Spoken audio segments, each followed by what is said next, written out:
it is the kind of thing you don't want anyone to know about. It's the kind of thing that you don't bring up in a conversation. You try to hide how weak you are, and when those things get attacked, you can't just heal. You can't just heal like if you got punched in the face, and you know eventually it's going to heal, but those things take longer and they are deeper.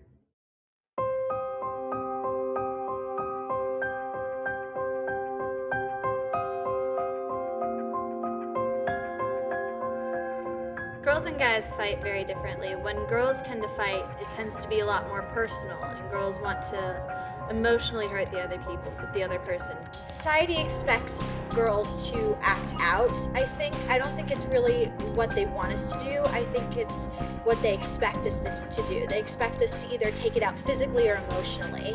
And I think some girls do that by being introverts and kind of going into themselves and not really communicating with people, and others use their extrovert to lash out on other people.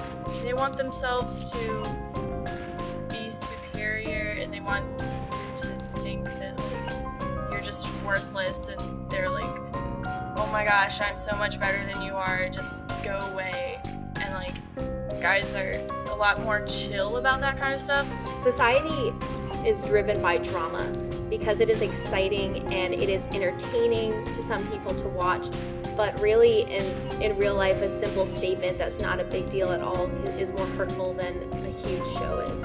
We sort of hide everything, everything's quiet and under the surface, you can't really tell, and something can be an insult when it doesn't really sound like it. It could be just the way that someone said something, and instead society thinks it's this big cat fights all the time, and not really.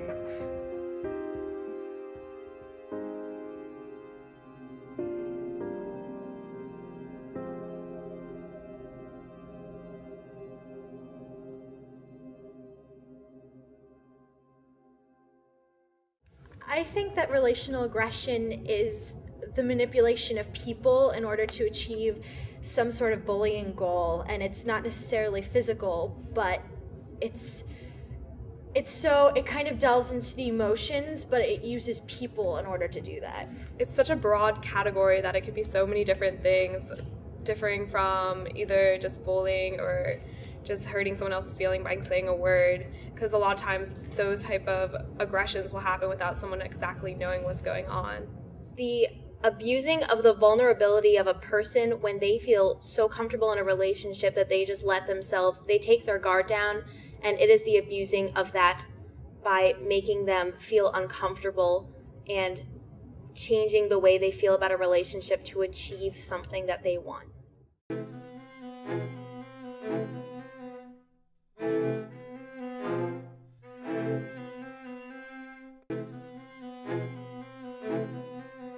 A huge one is gossip.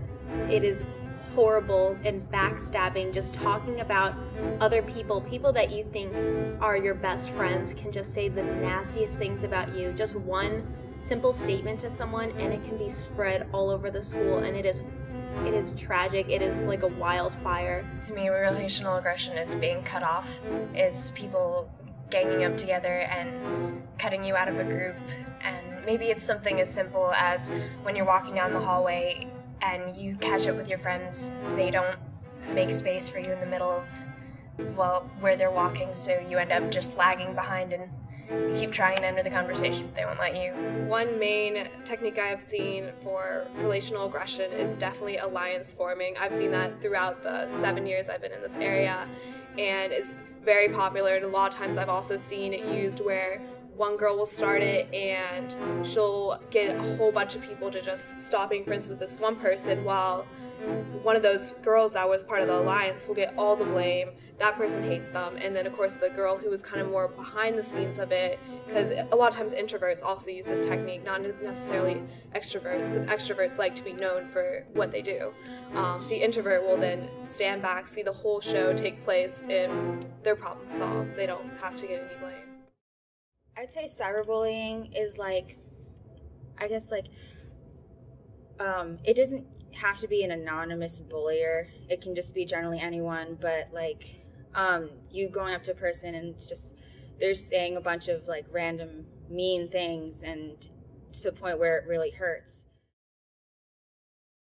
it hurts more anonymously because you don't know who's thinking this about you, and you don't know where all of this is coming from, and you're just sitting there and you're wondering, what did you do wrong? And it hurts a lot more. You can be so vicious and not have to worry about how people are going to respond because you're not face to face with them. And because of that, it is so much more impacting to the kids, and parents just really need to be aware and warn their children that what they say online is seen by everyone, and that they just need to be careful about what they say and what can be started, because cyberbullying is, I think, the worst part of bullying. It is so severe, and people just really need to be careful, and parents just need to watch out for their kids and be fully aware of what's going on online, because a lot of times they are blissfully unaware of what's going on online, like form spring, like things like that just shouldn't exist, but parents just really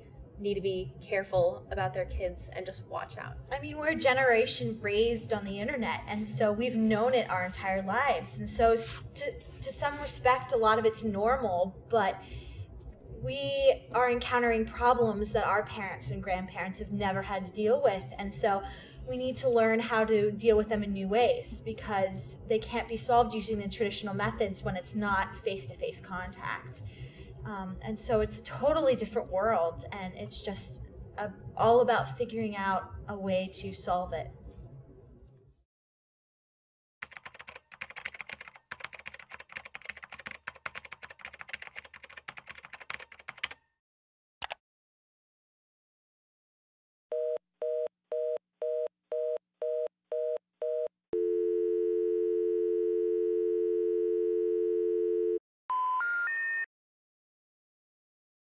To tell people, or like an adult, like what's going on with our lives, that we have problems and that we can't handle it ourselves, it just doesn't make us seem strong, and people judge us by that. So we don't really want us to be perceived that way, so we don't tell anybody.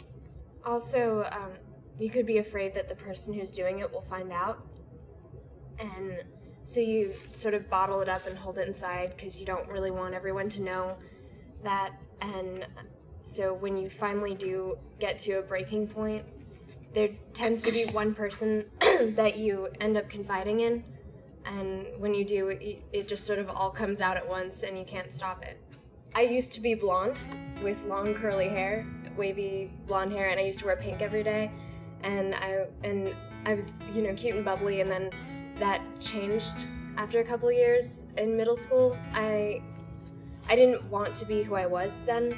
And it was because of relational aggression, because people didn't make me feel comfortable in who I was. So, I mean, my mom really noticed when I stopped, when I started wearing big, bulky sweatshirts every day. I didn't want to wear cute clothes anymore. I just wore jeans and a big sweatshirt, and it was mainly because I didn't like who I was. I didn't like how I looked. I didn't like anything about myself because of the people talking to me and the people I was friends with then. And so that was one of the big signals, is a change in how I dressed and how I perceived myself. And you sort of walk differently. And I mean, instead of holding your shoulders up and, you know, you sort of lean forward, and it's not the same posture. It's like you feel the weight of the world on your shoulders, and you really do, but that sounds really cliche. But I mean, you do sort of hunch over a little bit because you feel like you're being pressed on. If you are the one being bullied, the bullies get satisfaction out of your hurt and their ability to see how much it is affecting you. But if you are just ignoring them and not letting it show that it is affecting you, and just trying not to let it affect you, they back off because they know that it's not working and they don't see the point in trying anymore.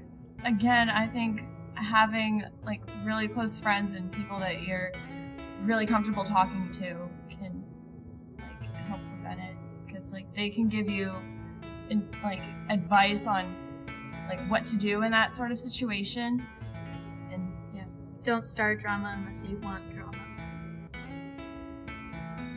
what she said. My mom helped me a lot through middle school, so I always just liked having someone to talk to who was actually sympathetic. Because if you try and talk to your friends, then they generally just go, huh, you know, I'm going through something much worse, and it's always, this is so much worse than what you're dealing with that you can't possibly actually feel bad. You're fine. So having a sympathetic person to talk to, it's not so much that they have to do anything, just listen and actually care about what you have to say, and maybe offering a suggestion, oh, well, this is what happened to me when I was in high school. This is what happened to me when I was in middle school, so this is how I dealt with it. This is what happened with the way I dealt with it, so you can make your own choice based off of that. In all honesty, I don't really want my parents involved, but I'd want my older sister to be involved, because I feel that she knows me better than my parents do, and I'm really comfortable talking to her about stuff like that. I personally would not want parents involved at all in solving relational aggression, because I feel as a growing student I would not learn very much from it. Dealing with, if you're coming from someone that has divorced parents, you can't really respect their opinion of how they deal with problems if you're seeing they didn't deal with it themselves well. So it's a whole respect factor. But if you see teachers dealing with it respectfully with other students, you can easily learn it that way. The biggest thing parents need to know is to communicate with their child and try to find out what's going on without being intruding. And for example, parents that constantly go all over their kids' Facebooks, yes, it's definitely a good step to take to monitor, but it establishes distrust between the parent and the child, which it's not preferred. It's nice if you can sit down with your child and be honest, talk about internet safety definitely is a big thing, and just say, oh, this kid said this to me, and the parent needs to be respectful of their privacy but at the same time try and give advice to help. I think parents can get involved in relational aggression just by listening. I really don't think they have to do anything more than that.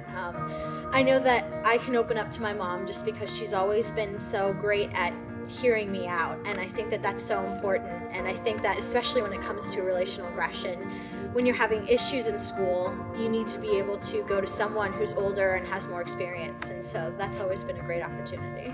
As a teenager, I'd want my parents to be involved by setting a good example for how a relationship should be, because I would want them to show me what a healthy relationship would look like, so I know what should be happening and what things are just not okay and shouldn't happen in a healthy relationship.